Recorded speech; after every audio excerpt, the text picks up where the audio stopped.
I never thought I'd be the one writing something like this, spilling my guts out to strangers online. But here I am, staring at this screen in the dim light of my living room. The kind of quiet that only comes after everyone else has gone to bed.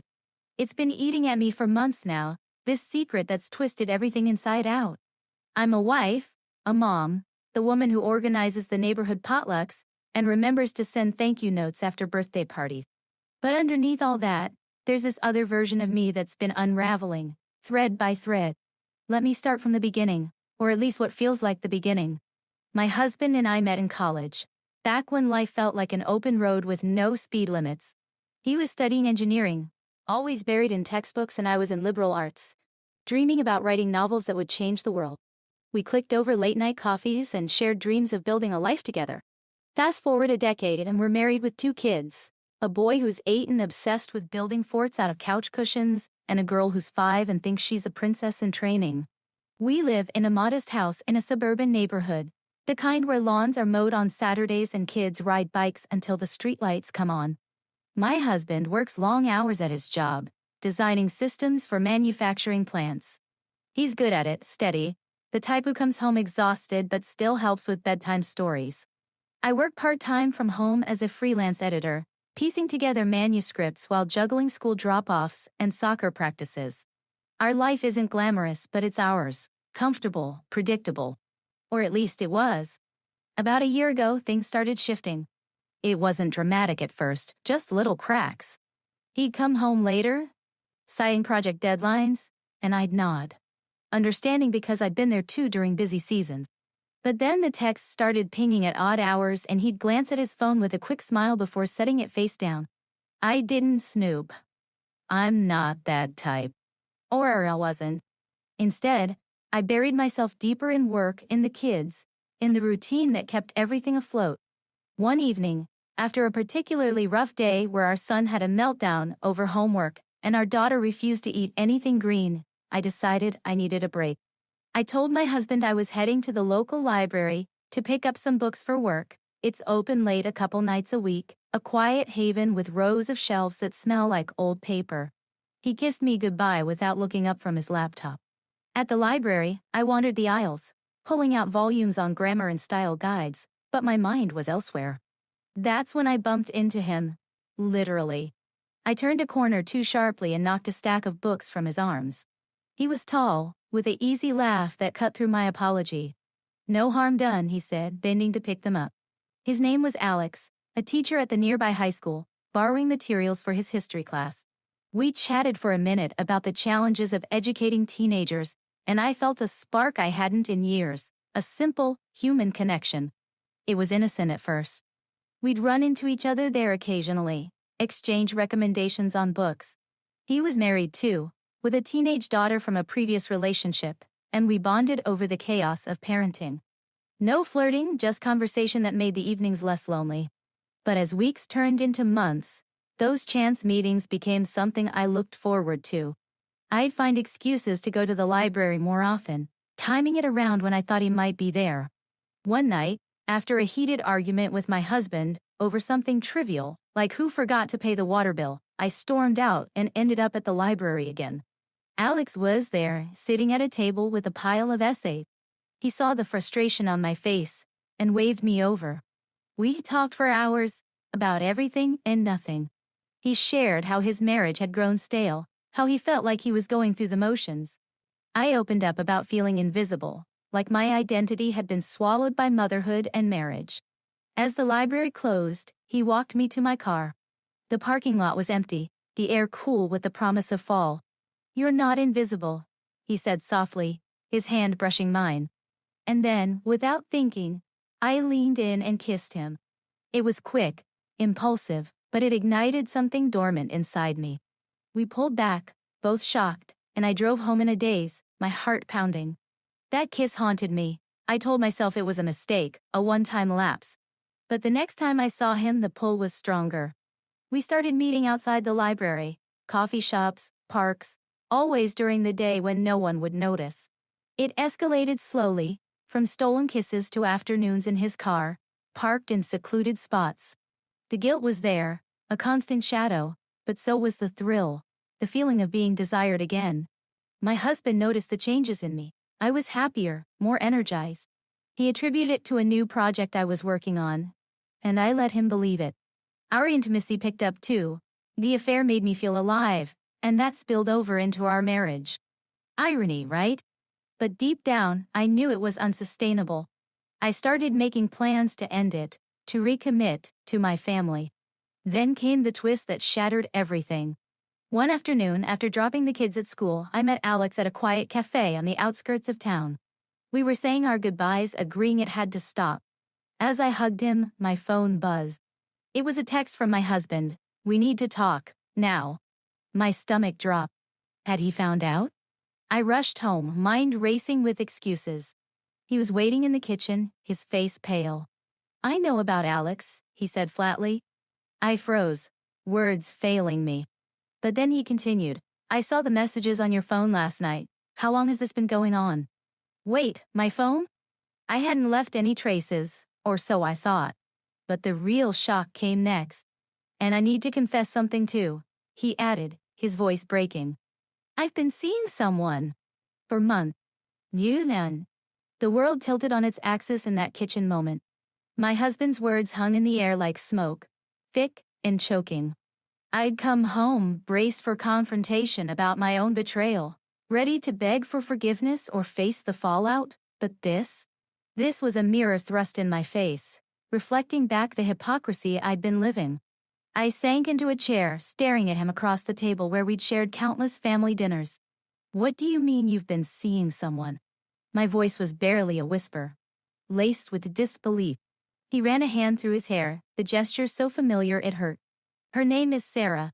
She works in marketing at the office. It started innocently, lunches then drinks after work. I didn't plan it, but things happened. Things happened." The same excuse I'd rehearsed in my head for Alex. He went on, detailing how the late nights weren't always about deadlines, how he'd felt disconnected from me, buried under the weight of providing for us. "You've been distant too," he said, not accusingly, but with a sadness that cut deeper than anger. "I thought maybe you were just stressed with the kids, but now I know." We sat there for hours, peeling back layers of our marriage like an onion, tears streaming as confessions poured out. I admitted everything about Alex, the library meetings, the stolen moments, the guilt that gnawed at me even as I craved the escape. He listened, nodding occasionally, his own pain mirroring mine. By the end, we were both exhausted, raw, but strangely closer than we'd been in years. No screaming, no ultimatums, just two broken people acknowledging the mess we'd made. That night, we decided to try therapy. Not because we were delusional about fixing it overnight, but because the alternative, divorce, splitting the kids' world in half, felt too devastating. We found a counselor through a recommendation from a friend, someone who specialized in couples on the brink. Our first session was awkward, sitting on a worn couch in a neutral office, recounting our infidelities like plot points in a bad novel. The therapist didn't judge.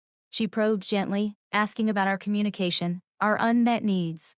In the weeks that followed, life resumed a fragile normalcy. I cut off contact with Alex completely, blocking his number and avoiding the library like it was haunted. My husband did the same with Sarah, even requesting a department transfer at work to minimize temptation. We started date nights again, simple things like walks in the nearby park after the kids were asleep, holding hands and talking about dreams we'd shelved. But healing isn't linear. There were nights when suspicion crept in. I'd glance at his phone, wondering if he was truly done, and he'd catch me, leading to tense discussions. The kids sensed the undercurrent. Our son asked why mommy and daddy seemed sad sometimes, and we'd plaster on smiles, assuring him everything was fine. I threw myself into family activities, baking cookies on rainy afternoons, helping with homework until my eyes blurred. One unexpected side effect was how the affairs forced us to confront our flaws. I realized I'd been resenting my husband for his absences without voicing it, letting bitterness fester. He admitted to taking me for granted, assuming I'd always be there. Therapy helped us rebuild tools for connection, active listening, scheduled check-ins. It felt clinical at times, but it worked. Months passed, and things improved. Our intimacy returned, tentative at first, then with a depth born from vulnerability. We celebrated our anniversary with a quiet dinner at home, toasting to second chances. I started writing again, not just editing others' words but crafting my own stories, channeling the emotional turmoil into fiction. Then, just as I thought we were turning a corner, the twist hit like a freight train. It was a Sunday morning, the kids playing in the backyard while I sorted laundry. My husband's phone rang on the counter, and I glanced at the screen out of habit. The caller ID said work, but something felt off. The ringtone was different, one he used for personal calls. I answered it, my voice steady. A woman's voice on the other end hesitated. Is this his wife? Yes, I said, heart sinking. Who's this? It's Sarah. I need to talk to him. I'm pregnant. Phone slipped from my hand, clattering to the floor. My husband walked in then, seeing my face, and knew. The room spun as he stammered explanations. It was from before we confessed, a one-time slip after he'd supposedly ended it. But the timeline didn't add up. He'd sworn it was over months ago. Lies on lies. In that instant, the fragile trust we'd rebuilt crumbled to dust. I didn't scream. I didn't cry. I just looked at him, the man I'd loved for over a decade, and felt a profound emptiness. Get out, I whispered. He left without argument, packing a bag and heading to a motel. The kids asked where Daddy was going, and I mumbled something about a work trip, my voice hollow. Alone that night, I sat on the porch, staring at the stars, reflecting on how we'd both strayed, seeking validation outside our vows. My own affair felt like a symptom now, not the cause. But this? A child. It changed everything, forcing decisions I wasn't ready for. The days after that phone call blurred into a haze of numbness and necessity. I functioned on autopilot, getting the kids dressed, packing lunches, driving them to school with forced cheer. Inside, though, I was a storm, emotions whipping around like debris in a tornado. Betrayal from my husband wasn't new. We'd both crossed that line. But this pregnancy, it was a permanent reminder, a living consequence that couldn't be therapied away. I didn't tell anyone at first, not even my closest friend from the moms group. Instead, I scheduled an emergency session with our therapist, alone this time. Sitting in that same office, I poured it out.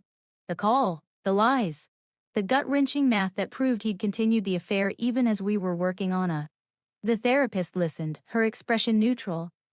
Then asked, "What do you want now? Not for the kids, not for him. For you?" It was a simple question, but it cracked something open. For years, I'd defined myself through others. Wife, mother, supporter. What did I want? Stability? Revenge? Freedom? I left the session without answers, but with a seed of self-reflection planted. My husband called repeatedly, leaving voicemails pleading to talk. I ignored them, needing space to process. The kids picked up on the tension. Our daughter clung to me more, asking when Daddy would come home, while our son withdrew, spending hours in his room building elaborate structures from blocks, as if creating order in chaos. Eventually, we met at a neutral coffee shop away from home. He looked haggard, eyes red-rimmed. "It's mine," he confirmed about the baby. But I ended it for good after we confessed. This happened before. I pressed for details and the truth trickled out. One last encounter, fueled by doubt about our marriage. "I was scared we'd fail," he said, as if that justified it. Anger surged then, hot and unfiltered. Scared? You think I wasn't? But I didn't go back to Alex. We argued in hushed tones, drawing glances from other patrons. By the end, we agreed on a separation. Not divorce yet, but time apart. He'd stay with a colleague, visit the kids on weekends. It felt like ripping off a bandage slowly, painful but necessary. Adapting to single parenting was a grind. Mornings were rushed, evenings endless with baths and stories solo. I leaned on routines. Cereal for breakfast, park playdates after school, bedtime with extra hug. Work suffered. Edits came back with errors, clients complaining. But in the quiet moments I started journaling, scribbling thoughts late at night. It was therapeutic, turning pain into words. Sarah reached out via email, apologetic, explaining she hadn't known about our reconciliation efforts. "I don't want to disrupt your family," she wrote. "But the baby is coming, and he needs to be involved." Her words humanized her. Not the villain I'd imagined, but another woman caught in the web. We never met, but that message softened my rage slightly. As weeks turned to months, I focused on self-care. I joined a yoga class at the community center, the kind where you stretch and breathe through discomfort. It helped, grounding me. I also reconnected with old hobbies, reading novels voraciously, attempting recipes from cookbooks gathering dust. The kids adjusted too. Our son opened up about missing dad and we'd talk it out, validating his feelings without badmouthing. My husband and I communicated via text about logistics, pickups, bills. Occasional calls devolved into arguments, but therapy, separate now, taught me boundaries. I realized my affair with Alex had been an escape from feeling undervalued, but it didn't excuse it. Similarly, his actions stemmed from insecurity, but accountability was key. One evening, after tucking the kids in, I sat with a glass of wine, reflecting on our journey. We'd built a life together, flawed, but real. Divorce loomed, but so did possibility. Maybe we'd co-parent amicably, or perhaps rebuild stronger. Life's unpredictability hit home, how one choice ripples outward. Then, an unexpected development. During a routine checkup, my doctor noticed something off in my blood work. Further tests revealed early-stage thyroid issues, explaining my fatigue and mood swings pre-affair. It wasn't an excuse but context. Hormonal imbalances amplifying discontent. Armed with medication, I felt clearer, more in control. Holiday season approached, complicating everything. We decided on joint celebrations for the kids' sake. Thanksgiving at home, awkward but civil. Seeing him interact with them, laughing at their antics, stirred mixed emotions, love, resentment, hope. In quieter times, I pondered forgiveness. Not forgetting, but releasing the poison. My journal filled with entries on resilience, on how betrayal tests, but doesn't define.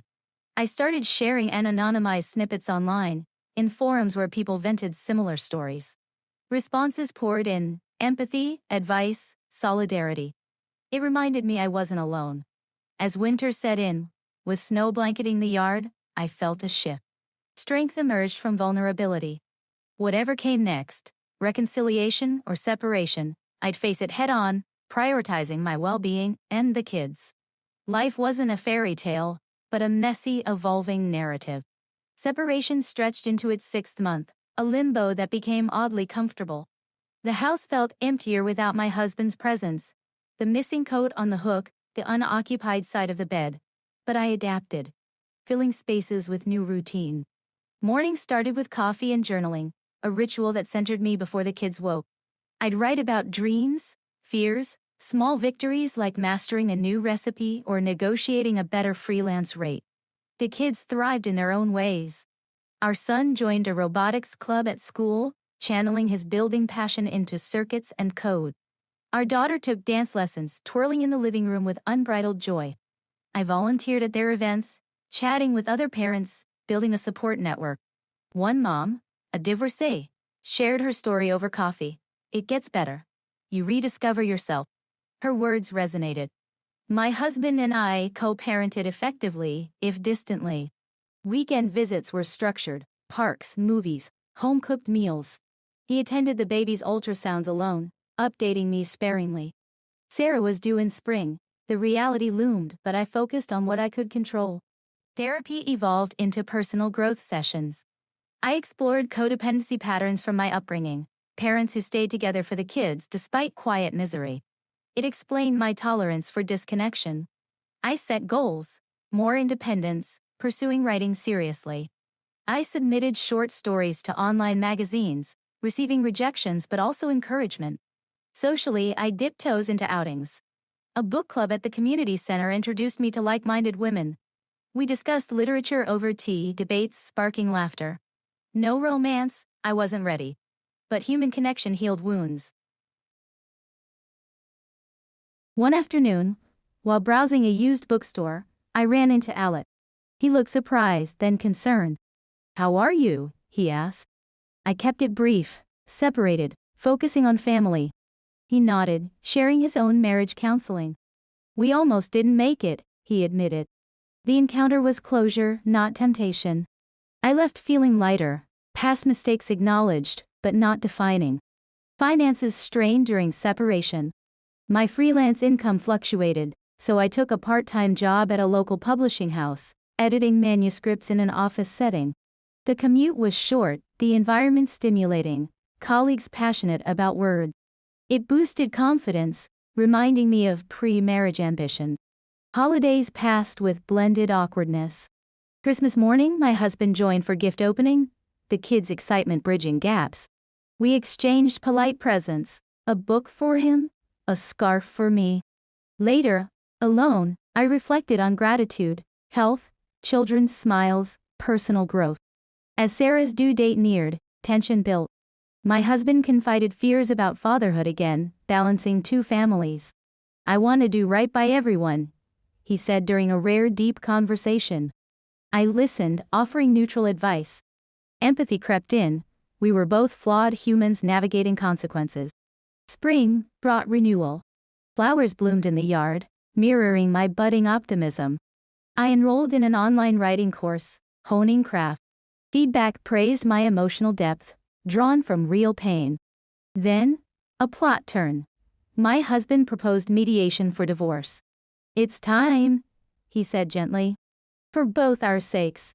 I agreed, but with a twist. I suggested a trial reconciliation first.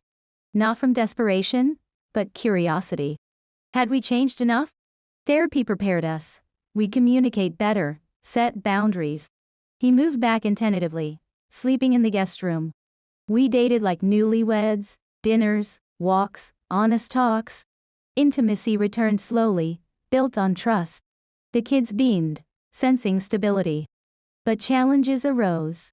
News of the baby's birth, a healthy boy, stirred jealousy. My husband visited daily, balancing duties. I met the infant once at a park, holding him briefly. Cute, innocent. It humanized the situation, easing resentment. Through it all, I maintained independence, writing, yoga, friends. My first story got published, a milestone celebrated with champagne alone, then shared with family.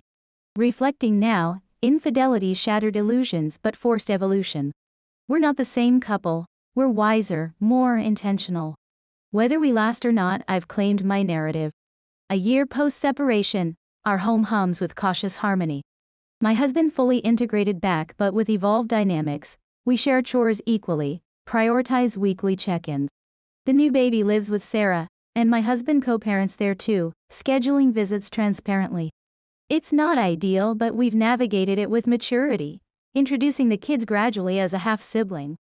I published more stories, even querying agents for a novel based loosely on our experiences, fiction masking truth. Writing became my anchor, transforming pain into purpose. Freelance thrives. I balance it with family, setting boundaries to avoid burnout. The kids adapt remarkably. Our son discusses emotions openly now, thanks to a school counselor we involved early. Our daughter draws pictures of our big family, innocence buffering complexity. We emphasize love's multiplicity without sugarcoating. Challenges persist. Trust rebuilds brick by brick. Occasional doubts surface, addressed in therapy. But growth shows. My husband expresses appreciation daily. I voice needs assertively. Our bond deepened through adversity. Socially, I've cultivated friendships beyond motherhood. Book club evolved into deeper connections, wine nights, support during tough days. One friend encouraged a solo trip. I spent a weekend at a cabin, hiking and reflecting, reclaiming solitude. Physically, thyroid treatment stabilized energy, enhancing well-being. Yoga advanced to teaching a beginner class, sharing mindfulness. Reflecting on the affair, guilt lingers but lessons prevail. Communications vital, self-worth internal. Alex faded to a footnote. My husband's indiscretion, a catalyst for change. Life's unpredictable. A recent job promotion for him means more travel, testing us anew. But we're equipped, resilient. In forums like this, I read others' stories, offering empathy. Mine's no blueprint, just one path through messiness. If you're here, hurting, no healing's possible. Not perfect, but real. One afternoon, while browsing a used bookstore, I ran into Alec. He looked surprised, then concerned. "How are you?" he asked. I kept it brief, separated, focusing on family. He nodded, sharing his own marriage counseling. "We almost didn't make it," he admitted. The encounter was closure, not temptation. I left feeling lighter, past mistakes acknowledged but not defining. Finances strained during separation. My freelance income fluctuated, so I took a part-time job at a local publishing house, editing manuscripts in an office setting. The commute was short, the environment stimulating, colleagues passionate about words. It boosted confidence, reminding me of pre-marriage ambitions. Holidays passed with blended awkwardness. Christmas morning, my husband joined for gift opening, the kids' excitement bridging gaps. We exchanged polite presents, a book for him, a scarf for me. Later, alone, I reflected on gratitude, health, children's smiles, personal growth. As Sarah's due date neared, tension built. My husband confided fears about fatherhood again, balancing two families. "I want to do right by everyone," he said during a rare deep conversation. I listened, offering neutral advice. Empathy crept in. We were both flawed humans navigating consequences. Spring brought renewal. Flowers bloomed in the yard, mirroring my budding optimism. I enrolled in an online writing course, honing craft. Feedback praised my emotional depth, drawn from real pain. Then, a plot turn. My husband proposed mediation for divorce. "It's time," he said gently. "For both our sakes." I agreed, but with a twist. I suggested a trial reconciliation first. Not from desperation, but curiosity. Had we changed enough? Therapy prepared us. We'd communicate better, set boundaries.